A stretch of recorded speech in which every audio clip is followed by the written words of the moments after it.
മഞ്ഞപ്പൊടിയിൽ mustard ഇട്ട് നോക്കിയിട്ടുണ്ടോ? കടുകിട്ട് ഇനി ഒന്ന് നോക്കി നോക്കൂട്ടോ, എന്തൊക്കെയാണ് ഗുണങ്ങളെന്നൊന്ന് അറിയാൻ പറ്റുമല്ലോ. അപ്പോൾ ആൻഡ്രിയാസ് വേൾഡിലേക്ക് വീണ്ടും സ്വാഗതം. ഇന്ന് ഇത് മാത്രമല്ല കേട്ടോ, വേറെയും കുറേ നല്ല ടിപ്സുമായിട്ടാണ് ഞാൻ ഇന്നും വന്നിരിക്കുന്നത്. അപ്പോൾ ഈ ഒരു കടുകും മഞ്ഞപ്പൊടിയും കൂടി ചേർന്നാലുള്ള ഒരു കാര്യം എന്താണെന്ന് തന്നെ പറയാം കേട്ടോ. അപ്പോൾ അടുത്തൊരു ടിപ്സ് എന്ന് പറയുന്നത്, നമ്മൾ ഇതേപോലെ ചാർജറൊക്കെ കണ്ടില്ലേ, എന്തോ ഒരു അഴുക്കായിട്ട് ഇരിക്കുന്നുണ്ടായിരിക്കും അല്ലേ. അപ്പോൾ നമ്മൾ ചില സമയത്ത് എടുക്കുമ്പോഴായിരിക്കും ഭയങ്കര അഴുക്ക് പിടിച്ചിരിക്കുന്നുണ്ടാവും. അപ്പോൾ ഇത് പോകാനായിട്ട് നമുക്ക് ഇതേപോലെ ഒരു ടിഷ്യൂ എടുക്കാം കേട്ടോ. അതിനുശേഷം ഞാൻ എടുക്കുന്നത് ഇതേപോലെ സ്പ്രേ ആണ് എടുക്കുന്നത്. അപ്പോൾ നിങ്ങൾക്ക് ഏതെങ്കിലും ഒരു സ്പ്രേ വേണമെങ്കിലും എടുക്കാം. നമുക്കിനി ഇതിലോട്ടൊന്ന് അടിച്ചു കൊടുക്കാം കേട്ടോ. അപ്പോൾ സ്പ്രേ ഒന്ന് അടിച്ചു കൊടുത്തിട്ടുണ്ട്. അതിനുശേഷം അത് അപ്പം തന്നെ, അല്ലാതെ കുറച്ച് സമയം കഴിഞ്ഞിട്ടല്ല ചെയ്യേണ്ടത്, നമ്മൾ അപ്പം തന്നെ ഇതൊന്ന് ഇങ്ങനെ ക്ലീൻ ചെയ്ത് എടുക്കാം കേട്ടോ. നല്ല രീതിയിൽ തന്നെ അത് വൃത്തിയായിട്ട് കിട്ടും. അതേപോലെ തന്നെ ഈ ഒരു വയറൊക്കെ ക്ലീൻ ചെയ്യാനായിട്ട് നമുക്കിത് യൂസ് ചെയ്യാനായിട്ട് പറ്റും കേട്ടോ.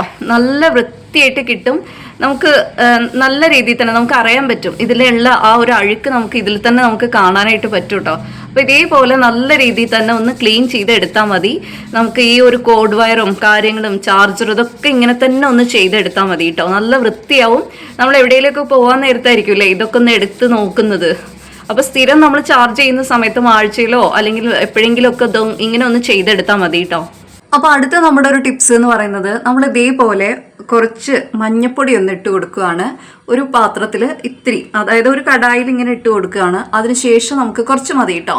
അപ്പോൾ ഇത് എന്തിനാണെന്നായിരിക്കും അല്ലേ, ഈ ഒരു മഞ്ഞപ്പൊടിയും കൊണ്ട് വളരെ യൂസ്ഫുൾ ആയിട്ടുള്ള ഒരു കാര്യമുണ്ട്. അതിനുശേഷം ഈ ഒരു മഞ്ഞപ്പൊടിയിലോട്ട് ഞാൻ കുറച്ച് കടുക് കൂടി ഇട്ട് കൊടുക്കുകയാണ് കേട്ടോ. അപ്പോൾ കടുകും മഞ്ഞപ്പൊടിയും കൂടി ഇട്ട് കൊടുത്താൽ എന്താണ് ഇതുകൊണ്ടുള്ള യൂസ് എന്നായിരിക്കും അല്ലേ.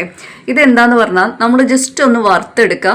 അപ്പോൾ ഒരുപാടൊന്നും വേണ്ട കേട്ടോ. ഇതൊന്ന് ജസ്റ്റ് ഒന്ന് ഇങ്ങനെ ഒന്ന് ചൂടായിട്ട് കിട്ടേ വേണ്ടുള്ളൂ. കാരണം ഇത് ചൂടായിട്ട് കിട്ടിക്കഴിഞ്ഞാൽ പിന്നെ നമുക്കിതൊന്ന് പൊടിക്കാനായിട്ട് എളുപ്പമാണ് അല്ലേ. അപ്പോൾ അതിന് വേണ്ടിയിട്ടാണ് ജസ്റ്റ് മിക്സിയിലോ അല്ലെങ്കിൽ ഇടികല്ലിലോ ഇട്ടിട്ട് ഇതിനെ ഒന്ന് ബ്ലെൻഡ് ചെയ്തെടുക്കുക. അതിൻ്റെ കളറൊന്നും മാറേണ്ട ആവശ്യമില്ല കേട്ടോ. അപ്പോൾ ഈ ഒരു മസ്റ്റർഡ് പൊടിച്ചു കഴിഞ്ഞാൽ അതിന് നല്ലൊരു മണമായിരിക്കും അല്ലേ. അപ്പോൾ ഈ ഒരു കാര്യം, അപ്പോൾ ഇത് ജസ്റ്റ് ഒന്ന് ഇങ്ങനെ പൊടിച്ചെടുത്താൽ മതി കേട്ടോ.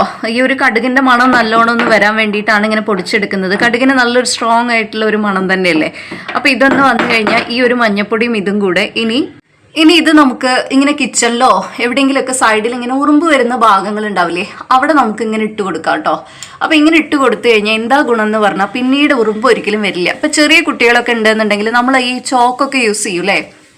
അപ്പോൾ ഈ ചോക്കൊക്കെ യൂസ് ചെയ്യുന്ന സമയത്ത് അവരിങ്ങനെ കയ്യിലൊക്കെ ആയിക്കഴിഞ്ഞ ഒരു ബുദ്ധിമുട്ടല്ലേ. ഇതാകുമ്പോൾ നമുക്ക് ഒരു ബുദ്ധിമുട്ടും ഇല്ല.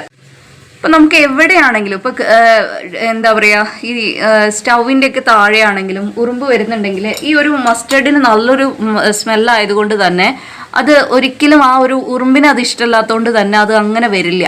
അപ്പോൾ ഇങ്ങനെ ഒന്ന് ട്രൈ ചെയ്ത് നോക്കൂ കേട്ടോ. ചെറിയ കുട്ടികളുള്ള സ്ഥലത്തൊക്കെ നമുക്ക് ആ ചോക്കും ഇതൊന്നും യൂസ് ചെയ്യാനായിട്ട് ഒരു പേടിയും വേണ്ട. ഇതിപ്പോൾ മഞ്ഞപ്പൊടി ആണെങ്കിലും അതെ, മസ്റ്റർഡ് ആണെങ്കിലും അതെ, നമ്മുടെ കയ്യിലായാലോ അല്ലെങ്കിൽ എവിടെയെങ്കിലും വീണാലോ ഒന്നും നമുക്ക് പേടിക്കാനില്ലല്ലോ. മാത്രമല്ല ഒന്ന് ട്രൈ ചെയ്ത് നോക്കുമ്പോഴേ നമുക്ക് അതിൻ്റെ വ്യത്യാസം അറിയുള്ളൂ കേട്ടോ. ഉറുമ്പ് പിന്നെ ആ ഭാഗത്ത് പോലും വരില്ല. നല്ല ഉറുമ്പുള്ള സ്ഥലത്ത് നമ്മൾ ഇതിട്ട് നോക്കിയാൽ നമുക്ക് അതിൻ്റെ ആ ഒരു ഡിഫറൻസ് കാണാനായിട്ട് പറ്റും കേട്ടോ. ഒന്ന് ട്രൈ ചെയ്ത് നോക്കണേ. ഇനി അടുത്തൊരു കാര്യം എന്ന് പറയുന്നത്, നമ്മൾ ഇതേപോലെ സേഫ്റ്റി പിന്നൊക്കെ നമ്മൾ കുത്തുന്ന സമയത്ത് ചില ഡ്രസ്സിലൊന്നും അങ്ങനെ പിടിക്കില്ല അല്ലേ. ചിലപ്പോൾ നല്ല സിൽക്ക് ഡ്രസ്സൊക്കെ ആണെന്നുണ്ടെങ്കിൽ അതിനകത്ത് കുത്തി വരാനായിട്ട് നമുക്കിത് ഒട്ടും ഷാർപ്പനായിരിക്കില്ല. ഇതങ്ങനെ നമുക്കങ്ങനെ 2-3 ലെയറൊക്കെ കുത്തുമ്പോൾ അത് കിട്ടില്ല അല്ലേ. അപ്പോൾ നമുക്ക് ചെയ്യാൻ പറ്റുന്ന ഒരു കാര്യമാണ്, ഇതേപോലെ നമ്മളൊരു ഇതെടുക്കുക. ഈ ഒരു എന്താ പറയുക, ഇടികല്ലില്ലേ, ഇതിൽ ജസ്റ്റ് നമ്മൾ ഇതുപോലെ ഒന്നിങ്ങനെ ഉരച്ചു കൊടുത്താൽ മതി. ഇതുപോലെ ഒന്നിങ്ങനെ ഉരച്ചു കൊടുക്കുന്ന സമയത്ത് ഇത് നല്ല ഷാർപ്പനായിട്ട് കിട്ടും. അപ്പോൾ പിന്നീട് നമ്മൾ കുത്തി നോക്കുകയാണെന്നുണ്ടെങ്കിൽ നമുക്ക് ആ സേഫ്റ്റി പിന്നെ നല്ല കറക്റ്റായിട്ട് തന്നെ നല്ല രീതിയിൽ ആ ഒരു ഡ്രസ്സിൽ അത് പിടിക്കുകയും ചെയ്യും. നമുക്ക് എവിടെ വേണമെങ്കിലും നമുക്കത് ഈസി ആയിട്ട് നമുക്ക് പിൻ ചെയ്ത് എടുക്കാനും പറ്റും. ഇത് കണ്ടോ. ഇനി വേറൊരു കാര്യം കൂടിയുണ്ട്. നമ്മുടെ ഈ ഒരു സേഫ്റ്റി പിന്ന് ചില സമയത്ത് ഇങ്ങനെ നമ്മൾ കുത്തി വെക്കുന്ന സമയത്ത് നമ്മളിത് തിരിച്ചെടുക്കുമ്പോൾ അത് സ്റ്റക്കായി പോകും അല്ലേ. ഈ ഒരു ബാക്കിലുള്ള ഈ ഒരു റൗണ്ടിൽ അതിങ്ങനെ സ്റ്റക്കായിട്ടിരിക്കും അല്ലേ. അപ്പോൾ അത് പോകാനായിട്ട് നമുക്കൊരു കാര്യം ചെയ്യാനായിട്ട് പറ്റും. അങ്ങനെ സ്റ്റക്കായി പോവാതിരിക്കാനായിട്ട് നമുക്ക് എന്തെങ്കിലും ഒരു പ്ലാസ്റ്റിക് കവറോ എന്തെങ്കിലും ഒന്ന് എടുത്താൽ മതി കേട്ടോ.